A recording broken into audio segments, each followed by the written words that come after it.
Welcome to Tales to Terrify, part of the District of Wonders network.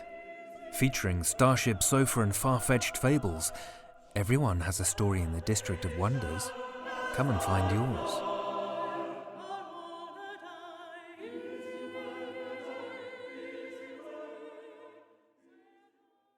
Good evening, children of the night. Right about the time that most of you were hearing Scott Silks read of Arthur Stas's Vacancies and Martin Rato's reading of Franz Kafka's classic A Country Doctor, I was in Washington, D.C. After a lunch at a dim sum restaurant called Da Hong Pao near Logan Circle Park. Seemed like an authentic place as I was the only white person in the place on a busy day. After a bit of time loitering in Lafayette Square in front of the White House, I headed back towards a metro stop to head home. I turned a corner and came upon the scene right as the paramedics arrived. Right in front of me was a man, festooned with colorful scarves, missing his left leg in a wheelchair that had passed from this world minutes before. My party and I waffled silently back and forth of the etiquette of this moment. If we hurried past like we had never seen what was happening, that would feel disrespectful. But if we stood around and bore witness, wouldn't that just be rubbernecking? Also disrespectful. Ultimately, we stood and watched. A man pulled his friend away, likely having made the opposite decision. We watched while DC's emergency medical responders performed chest compressions and then loaded the man into the ambulance, his right arm held out at a strange angle, stiff. As we walked away, one of my party remarked about how badly a way that would be to go. I rolled it around in my head, wondering if there actually is a good way to go, but responded with that closing my eyes for the last time on a warm D.C. day would be preferable to the indignity of spending my last years housed away, the burden on my family outsourced to strangers, breathing my last on a rented bed. Children of the night, we are strange, aren't we? Doesn't that inescapable voice that reminds us that the clock is ticking lend a sad quality to what it means to be human? And how strange that, if you are like me, will sometimes turn to these horrible stories of ours in which death is ever present, to forget that the grim reaper marked her RSVP at the moment of my own conception. I'm not sure what to make of that, but that sad tableau I saw in the streets of D.C. has been turning around in my mind, looking to find purchase of meaning. Of course, that's an absurdist pursuit. I'm not sure what I'm saying. I'm still not sure if there is a good way to die, but a death without friends is worse than being alone. Take care of each other, and I hope that I can take care of those around me. Let's hear from an old friend of Tales to Terrify, Rick Kennett. By my count, we have aired 5 of his stories to date, going all the way back to episode 211 with his story, The Silent Garden. Rick Kennett is a lifelong resident of Melbourne, Australia, where he works in the transport industry, the day job, and has an interest in cemeteries, ghosts, and all things spooky. He has not been owned by a cat for many years, but does occasionally talk to his neighbor's albino Tom, who occasionally condescends to talk to him. Rick's stories have appeared in Aurealis, Andromeda Spaceways, and Weird Tales, in many anthologies, and on several podcasts such as Dunesteef, Cast of Wonders, and Pseudopod. On the Other Side appears in his collection The Dark and What It Said, which is available on Amazon. Children of the Night, it is time for Rick Kennett's On the Other Side, originally published in Midnight Echo 5 in March 2011.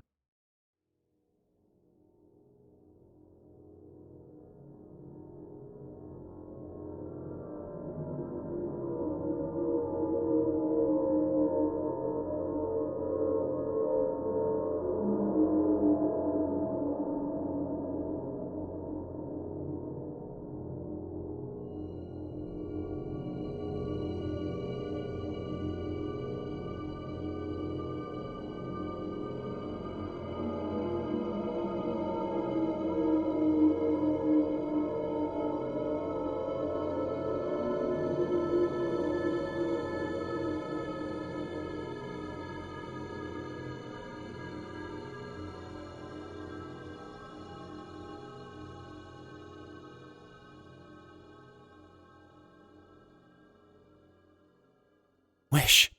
The old man regarded her with a fear born of her mad demand that bordered on blasphemy. His voice shook as he said, "He has been dead for 10 days, and besides, I would not tell you else, but I could only recognize him by his clothing." "Wish," said his wife. It was night. He was standing at the end of a muddy street that seemed somehow familiar. He couldn't remember how he'd got there. He'd been walking, he knew, in a kind of stupor for a long time. How long he couldn't tell anymore. Nights and days had merged into a continual gray blur. He was cold and hungry, and his feet hurt almost as much as his brain since the horror had seized it. What he could remember, he remembered in thin fragments. Lending his spare clothes to Charlie after the dynamo wheel splattered him with oil. Someone saying, "Don't stand so close." Then, a shriek. Something else splattering that wasn't oil. Something like a screaming ragdoll spun round and round, torn and dirtied, minced and broken, his mind overwhelmed by the horror. Wandering lanes and fields, nights of cold, mind gone and blank. Staring like a madman. But bit by little bit, his memory was coming back, like waking up to pain renewed.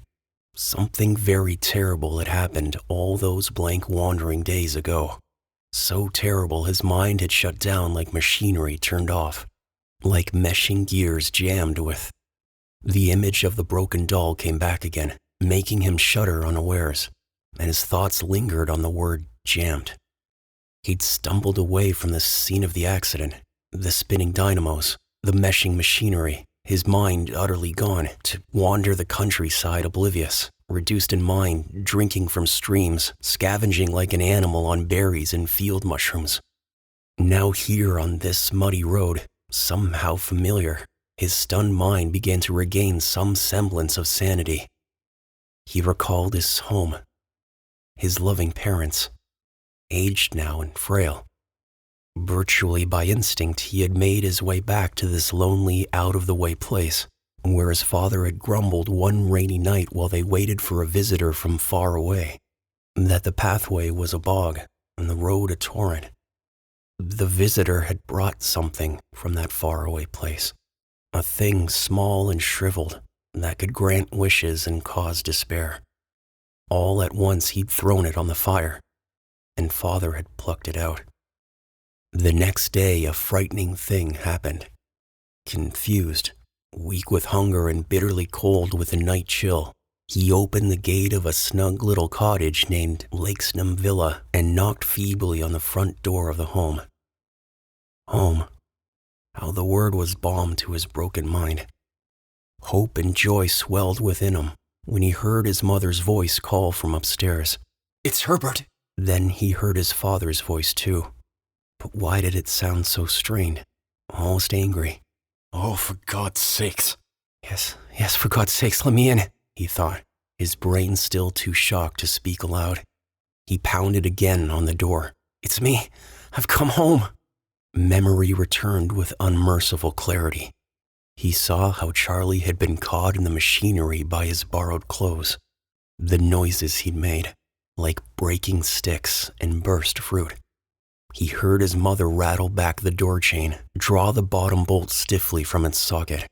In a frenzy of excitement, happiness, and nausea, as memory assailed him, he pounded wildly on the door, a perfect fusillade of knocks, knowing he would soon be reunited with his loved ones and this nightmare of horror would end. He heard scratching at the top of the door, heard his mother cry to her husband, "The bolt! Come down, I can't reach it!" A chair scraped across the floor somewhere inside, banged against the wall beside the door. Herbert pounded louder, faster. The top bolt squeaked, drawing back. Then his father grabbed the monkey's paw and wished him dead.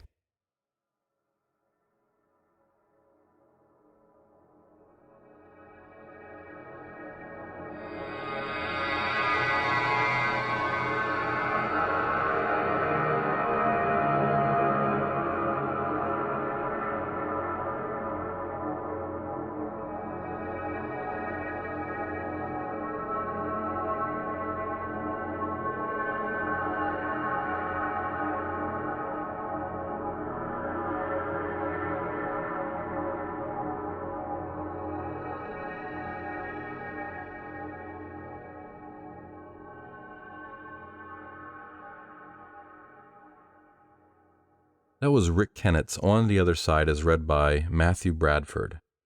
Matt Bradford is a Canadian voice actor, writer, and editor who can be heard on the new Sleep podcast, ZombieCast, and video game Outsiders. Outside of the booth, he can be found chasing his kids, hunting down voicing gigs, and gaming into the wee hours. You can find him on Twitter at MattoMcFly. Link will be in the show notes. Thank you, Matt. Our second story is from author Gordon B. White. Gordon B. White has lived in North Carolina, New York, and the Pacific Northwest. He is a 2017 graduate of the Clarion West Writing Workshop, and his fiction has appeared in venues such as Daily Science Fiction, A Breath from the Sky, Unusual Stories of Possession, Nightscript Volume 2, and the Bram Stoker Award-winning anthology Borderlands 6. Gordon also contributes reviews and interviews to various outlets. You can find him online at www.gordonbwhite.com or on Twitter at GordonBWhite. Links to both of those will be in the show notes. Children of the Night, it is time for Gordon B. White's Hair Shirt Drag, which originally was printed in Wrapped in Black, 13 Tales of Witches and the Occult, 2014.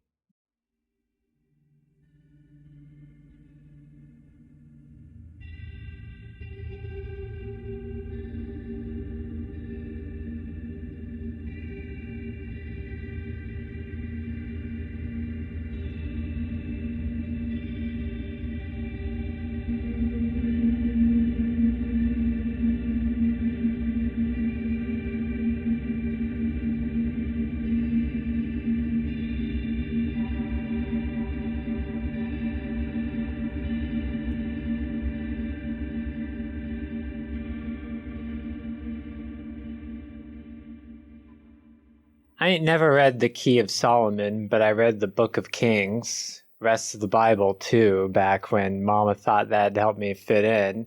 It didn't, it won't, and truth be told, I ain't all that broken up about it. It's hard being the only son in a family of powerful women. Harder still when people say you aren't even man enough for that. But I'm just about over it all, really. It's a humid July evening, as Mama says, accenting both syllables. We're on the porch, listening to the crickets and the frogs settle into their nightly delirium as fireflies rise up across the tobacco fields like ghost lights. Mama's got a mouthful of needles as she helps me pin the dress I'm wearing. She ain't thrilled to be doing it, but I need help on the back, and at least out here, the cicadas drown out her disapproving clucks. An engine rattling across the field and a red dust cloud barreling down the driveway interrupt our work. It ain't even really dark yet, but the car's headlights are beaming like two wide eyes scared that something's gonna jump out at them. As it gets closer, I recognize Emma Turner, a girl I knew from school, and the kind that shakes her long blonde hair when she gets out of her car like this was a shampoo commercial. Almost without thinking, I brush my hand across the nearly shaved side of my own head, bristling out a fine mist of sweat. I'm not petty or anything, but she and I have never gotten along. "Evening, Ms. Overhauled," she says to Mama. Mama nods. It is. Emma's mouth hangs open as she hesitates, deciding how to address me. See, Overhauled is a matrilineal name passed on through our family's women, although I ended up with that gift too, despite my sex. Which was fine until I got to Bushrod Johnson High, and the kids all started calling me Sissy. But since that's a diminutive, sometimes even an affectionate, of names like Melissa or Jessie, I could pretend it wasn't all that bad. You know, if you squinted hard enough. Anyway, I never let it give them power over me, because if there's one thing I know, it's this. Words don't mean nothing. It's only intention that makes things happen. That's important. Jesse. Emma settles on my boy name, smiling as if she and I were on speaking terms. You're looking thin. Her eyes laughed the way her mouth wouldn't dare in front of Mama. I must look a mess, hair frizzed out and makeup smearing in the damp air. Probably more than a little 5 o'clock shadow. But girls like Emma eat weakness, so I lean in and smile back. You too, Goldie. The nickname sounds innocuous, but she and I both know the rumors behind it. Her smile hardens and she shakes her hair again, probably not even meaning to, yet ruled by an instinctual vanity. She tugs at her curls, a tell she's had since middle school when lying to teachers or her boyfriend, Tommy Stins. I like her free hand waves, get up, trash chic. Half made up though I may be, I look good in this dress. The sharp lines, cutouts, sloping hem, and everything else is my design and my construction. So if Queen Bee wants to start pulling on threads, jealous that I look better than she ever will, well, that won't end nicely. I sweep the longer part of my hair out of my eyes to stare at her. How's your family, Miss Turner? Mama's louder than the question warrants, pushing herself into the conversation. Your mother and the sheriff doing well? I'm over it. I let go of the moisture-swollen railing, peeled paint stuck beneath my nails. It's too hot for this nonsense. Yes, ma'am, Emma says. Her smile is as thin and painted on as her eyebrows, but she sounds sweet as honey. That's good to hear.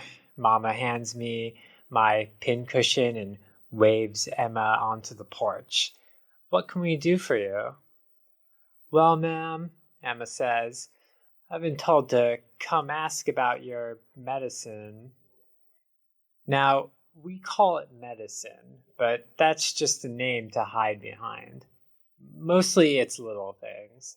Minor healing, divination, a love spell or two. But sometimes it's big medicine, the kind that you probably go your whole life never needing, but when you do, you need it more than anything, and there's just one place to get it. The overhauled women can do it. I can too, even though I probably shouldn't be able to. Emma sits down as Mama picks up a ball of beeswax from the porch railing and pulls out the pieces of straw that run through it. Then Mama rolls the ball between her palms, reforming it like it was never any different than the way she wants it now. Tell me, Mama says, beginning the patter I've heard 1,000 times. Have you ever had your future told? In Emma's eyes, I see the petty war between wanting to believe and needing to doubt. Angels got their wings, Mama goes on, but I got my ball of wax. You just pick a piece of straw from that broom there and I'll push it through, bending and crossing, twisting and turning. We call it riding the broom, but it's just following the path and reading the passage. Hey, none of us can fly, but this is like seeing everything from above. I'm over this, too. Back inside the house, I let the screen door slam and Gaddy, our dog, comes into the kitchen. She cocks her head at that angle that dogs do so well, and I bend down, taking her ears in my hands and rub our faces together. That warm dog smell surrounds me as I tease the fluff on the sides of her neck. Why don't you go keep an eye on Mama, girl? Gaddy shakes out from tip to tail, then trots over and noses the screen open. I can rest a little easier, but the house isn't any cooler than outside, and there's no chance for a breeze. So I head towards the back. It's straight through the kitchen and the living room where we got a fireplace, which we never use on account of the TV's giant silver ears only getting reception right in front of it. Above the fireplace, though, is a photograph of Great-Grandma Charity, still smiling down over her house, every bit the proud, overhauled matron. I never knew her, but Grandma said that Charity's hair was the silver of thermometer mercury, and that in the moonlight you could see her moving like a star across the fields. It must have been too bright for the black and white film, though, because the crown of her head seems to fan out and disappear into the photo's borders. Although this house was a tight fit when it was Grandma, Mama, and me, it's a bit more tolerable since Grandma passed, with those two taking turns trying to scare me straight with the fear of Jesus while still learning me the overhauled women's medicine. I didn't get a moment's peace. I would lie here on the fold-out at night and stare up at Charity shining like a blown-out star and think how things might be different if she were still around. Sometimes I'd fall asleep and dream of her whispering secrets to me and holding my hand, smiling all the while. You see, Charity got this house and this land from the Belterre family when old Ms. Belterre had a sickness no doctor nor preacher could cure. Finally, Mr. Belterre, with his wife shrunk to skin and bones, went out into the woods where Charity lived with her daughter, my grandma. Mr. Belterre asked her real nice. You didn't ask Charity anyway, but real nice, to come and use her powers, but she just laughed and said she didn't have no powers, only the medicine. But, like I always say, the words ain't the important bit.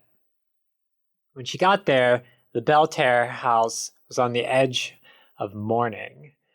The roosters had been taken away and thick linen sheets sat next to every mirror.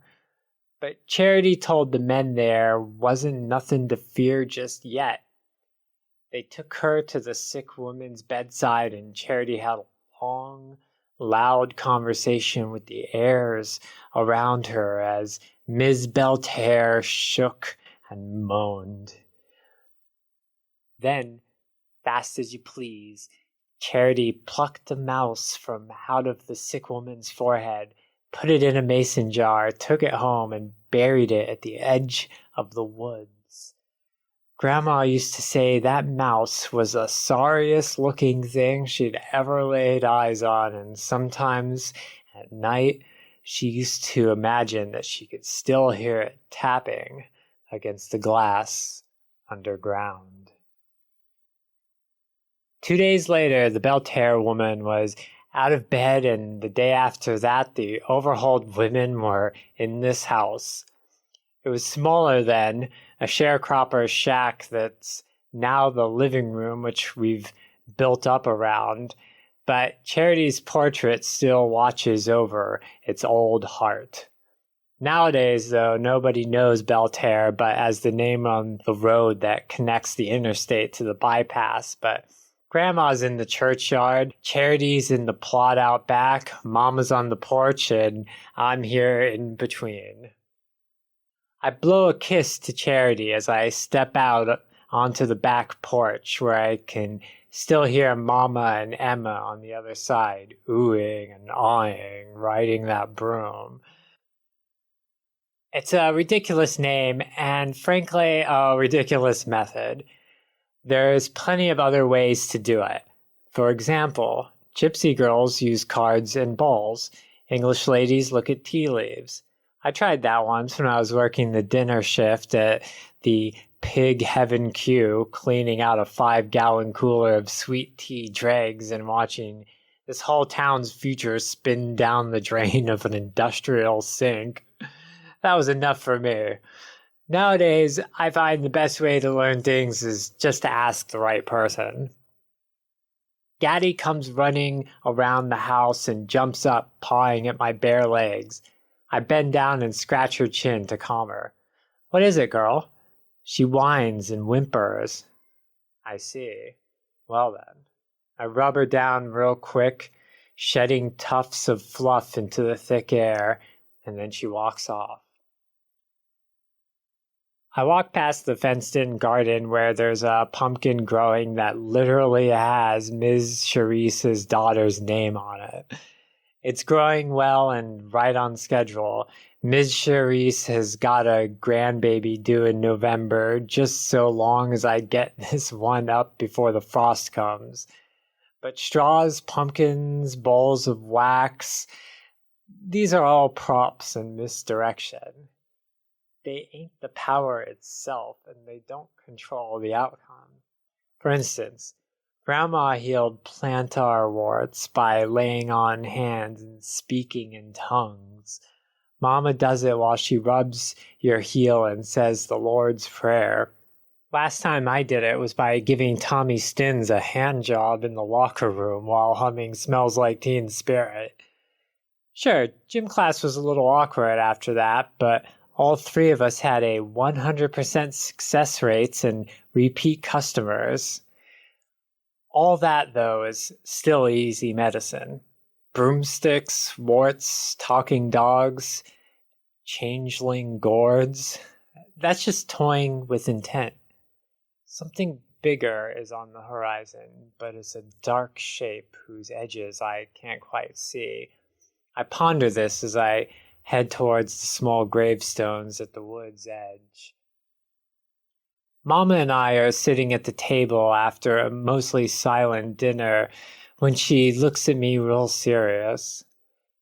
Jessie, she starts with my name, which is never a good omen. We have to do some big medicine. For that girl who came by today, I push my chair back to stand. That bitch, boy, you watch your language. You think your great-grandma would have tolerated that in this house?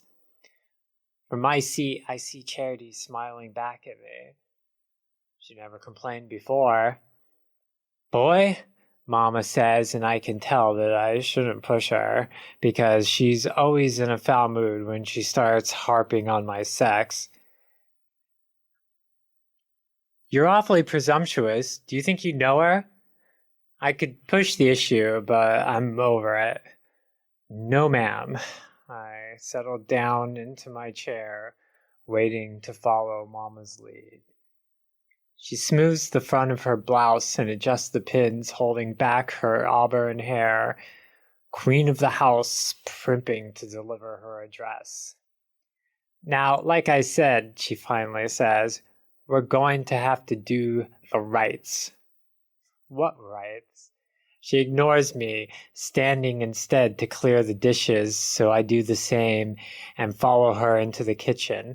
I watch her reflection in the window over the sink as she sets to washing them, scowling down at her busy hands and speaking to the wall.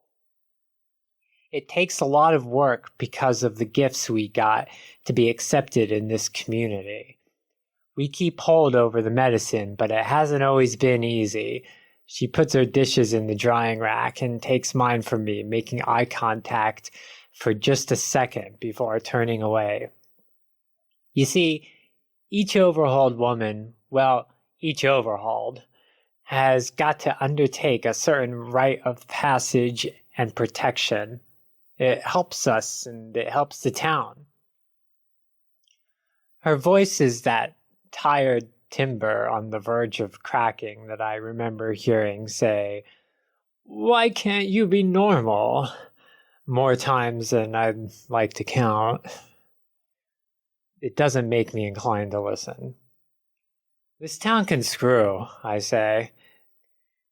Dishwater droplets burst like stars as Mama slaps me hard. My hand goes to my face and my eyes are watering and I don't know whether to laugh or cry or to take her head off. "Oh, baby," she says like it suddenly hit her too. "I'm so sorry." Her hands are cool and wet from the dishwater against my burning cheek, but I pull back. I've heard these words before, seen these gestures, and I'm over it. You can't ever talk that way. She reaches for my arm as I back into the living room. You have to appreciate what the folks have done for us. You have to do this for them, for us.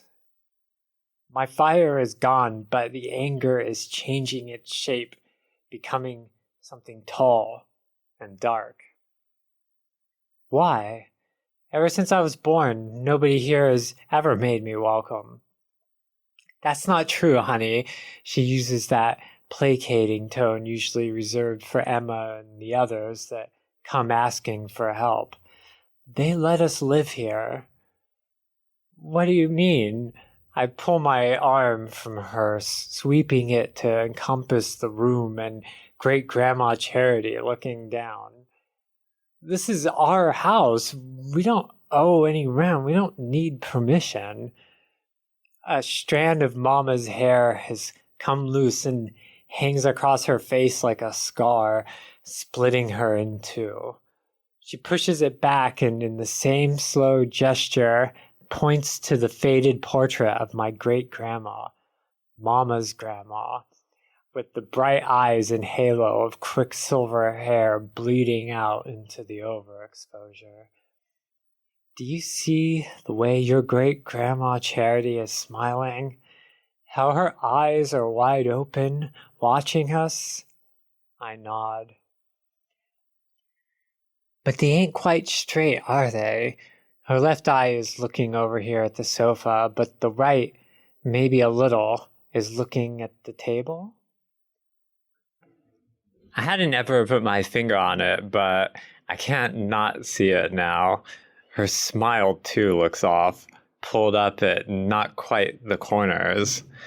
I look to Mama and realize she's watching me. And the way her hair is almost floating, spilling out like she was underwater or maybe lying down, why do you think that is? I think I know now, but I don't want to. She's dead there, Jesse. Your grandma, my mama, me had to lay her out, roll her eyes back, and stitch her lips together. Her voice swells with righteous air. Do you know why you don't see Belters around here? For the same reason you don't see your great-grandma. It's because Mr. Belter gave Charity this house, called it a gift, but one day his sons came and told Charity and your grandma to leave. Charity asked them, "Don't your daddy's word mean nothing?" And they laughed and said, "Words are just words." Well, she should have just said all right and left, but there never was a woman less aptly named than your great-grandma. So she worked her medicine, and after that, what Belters weren't dead surely wished they were. But when the rest of the town found out, they came here, all of them, and they would have been right, wouldn't they, to have dragged them both out into the woods and burned them to ashes. But they didn't. Instead, when they were done with Charity, just Charity, they said to your grandma, "We did you this kindness, so you're gonna do us the same." So you be thankful that they let your grandma and I live here, let us shop in their town, join their church, that they let us bury your grandma in the churchyard and not in a hole out back, that they let you and I go to their school and talk to their children, and if you didn't fit in, that's not anyone's fault but your own for insisting on being so damn... She spits the word out like a curse. Odd. And so the night has led back to the place where it always leads. All the overhauled women have daughters. So when you were born, I hoped, prayed that the line was broken and that you wouldn't have the gifts, but you did. And I don't know why, even being a boy, you can't just be a real one. It's like you try to undo all of our work, but I won't let you. You have got to do this now for me, whether you want to or not. I'm over it. My mind is a place of shadows until I realize that Mama is now standing before me. Jessie, honey, the huckster voice is back. Will you do this, please? I'm tired of fighting it, so I give in and nod. Good, she says. That's real good. From inside her closet, Mama pulls out a large fur coat, but as it comes into the light, I can see that it isn't an animal's skin, at least not one animal. It's a patchwork of fur and hair, different colors, different patterns, different lengths. As I look at it, it seems less and less like a coat and more like a bowl of beasts all stitched together. Do you know what this is? Mama lays it down gently on the bed, like she's afraid something's going to break or maybe fall out. Clearly, I say, it's a Bigfoot costume.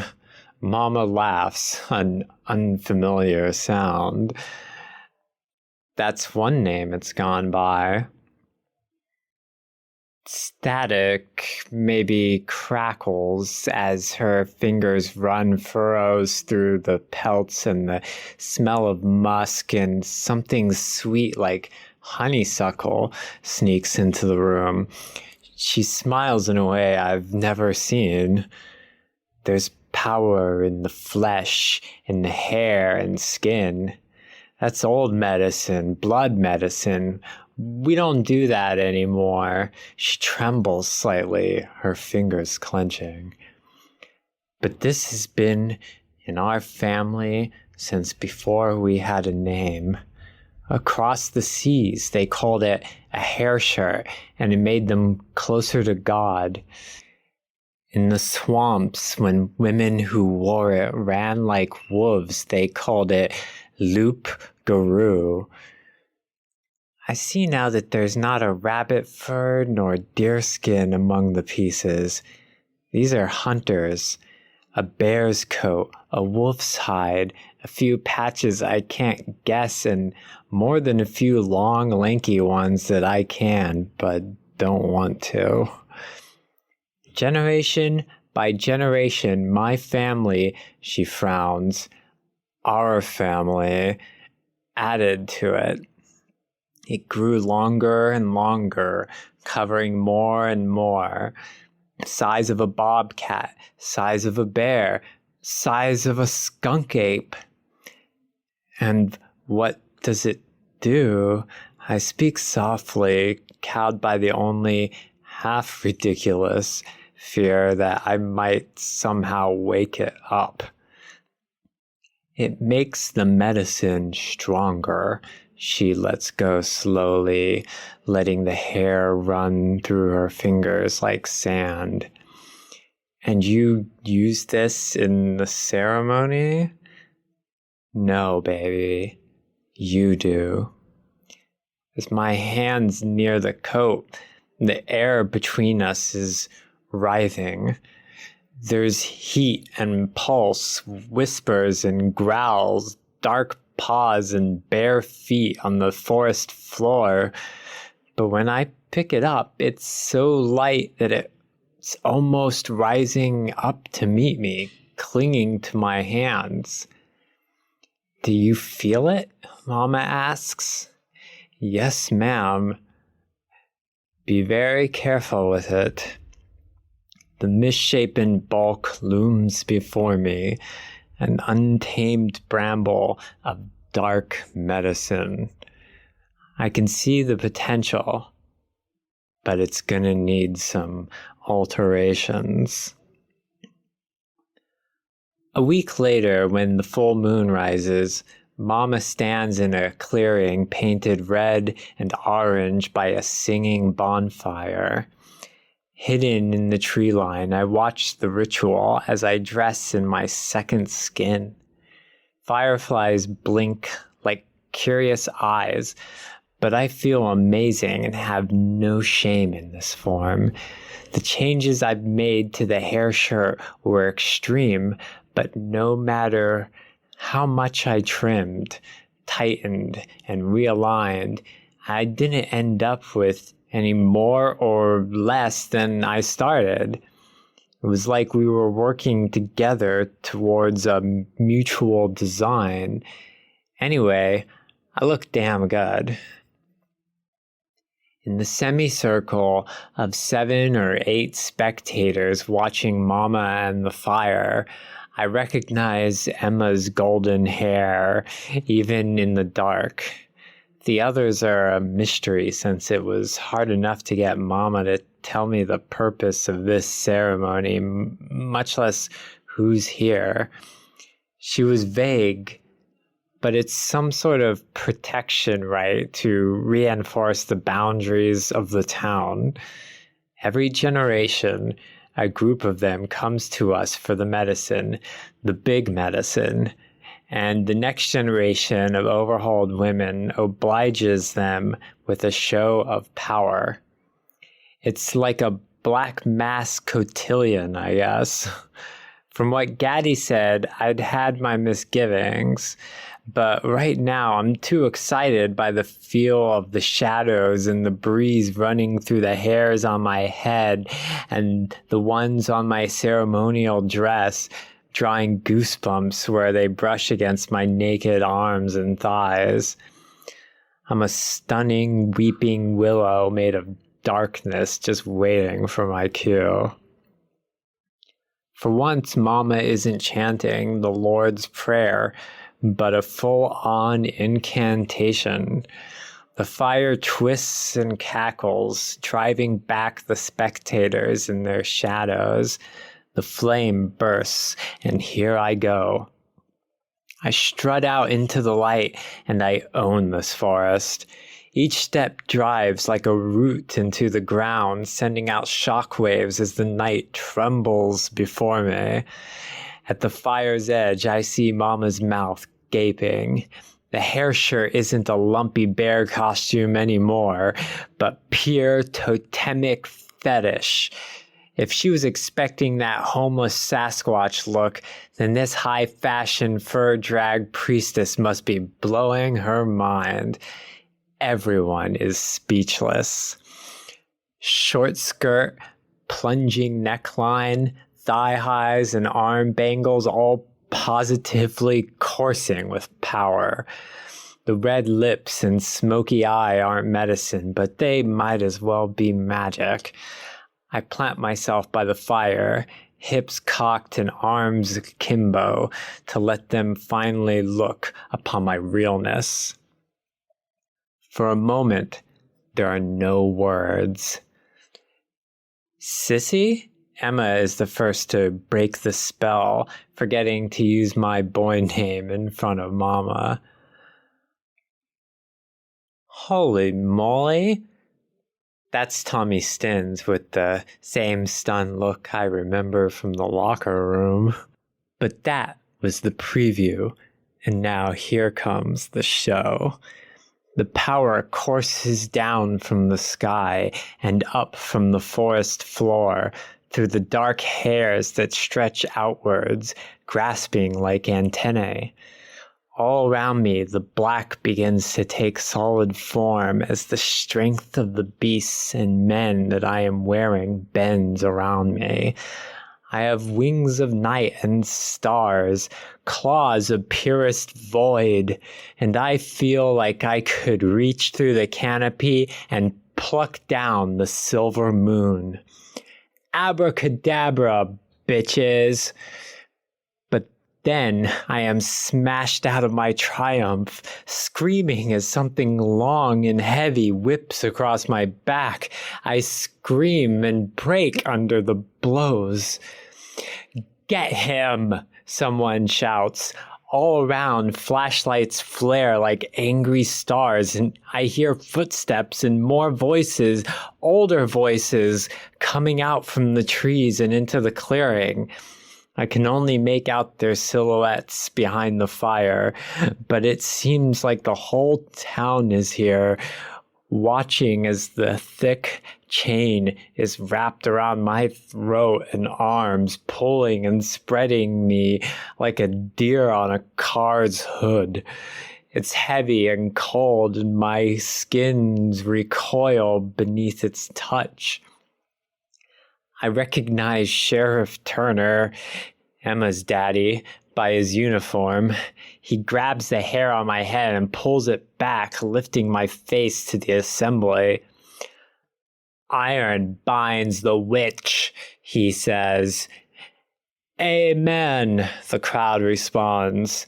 Sheriff Turner keeps talking, but the frozen weight of my bindings and the links biting into my bare skin is too much.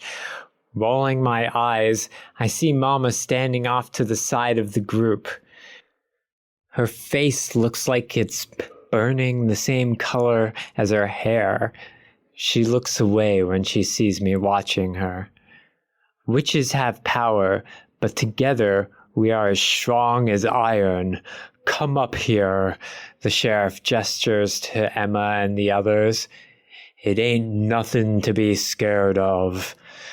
One by one, they are buoyed up by the rest of the town's whispering approval. A girl and a boy I can't place are first, and they poke me in the chest, push me back. The chains dig in, and I can feel the skin beginning to tear. Emma comes next, and her father pulls my head up so that I can face her as she slaps me lightly first, then much harder. "That's enough," he says, but he doesn't sound convinced. She gets one more in. Then comes Tommy Stins, and I'm afraid he's gonna punch me, but instead he leans in close, and for a split second I think maybe he's going to kiss me, but he just spits out an insult. "Freak." Then he gets right next to my ear, and I can feel the tingle of his breath as he calls me the other F word. At that point, I begin to cry. A parade of horribles goes by, laughing and spitting, pinching and prodding. They run together like mascara, but through my tears I recognize the last one by her tight red hair. "Mama?" "I'm sorry," she says, "but we all have to do this. This is how you learn what it means to be part of the community."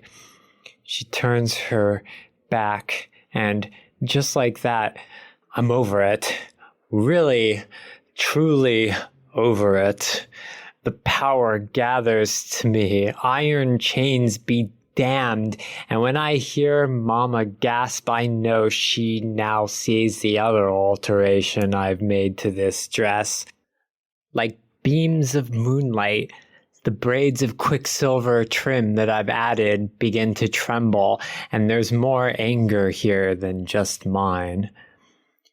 "Charity?" Mama whispers. The sheriff's grip tightens, but I just laugh.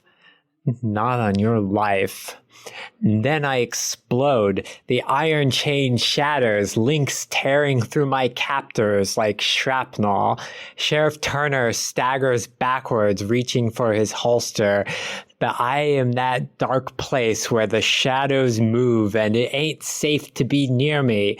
Unseen hands reach through and into him, stopping his heart. The silver strands of my war dress sparkle like razor wires, and I close my eyes to finally reveal the second set of black ones I've painted on the lid. Dark eyes, dark hair swirling into the shadow. I am the negative portrait of Charity as I finish her work. The bonfire erupts into the crowd, sending screaming matchstick men and women into the trees, carrying the flames like my emissaries.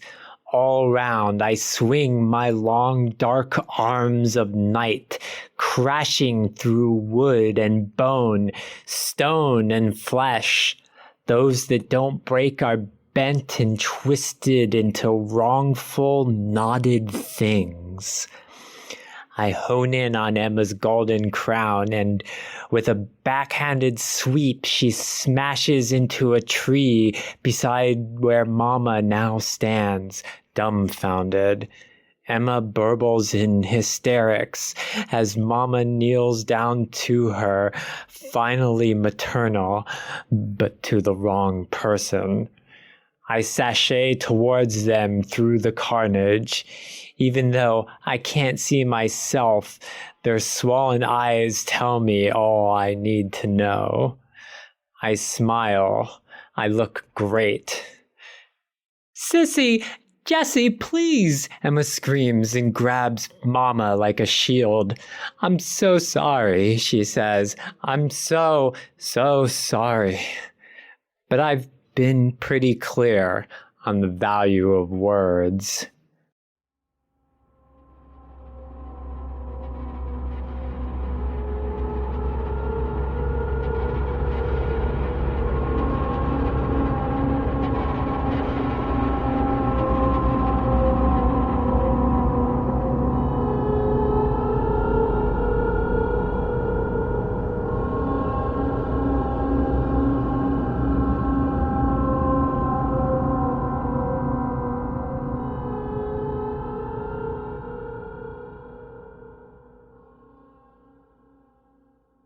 That was Gordon White's Hair Shirt Drag as read by Anna Simmons.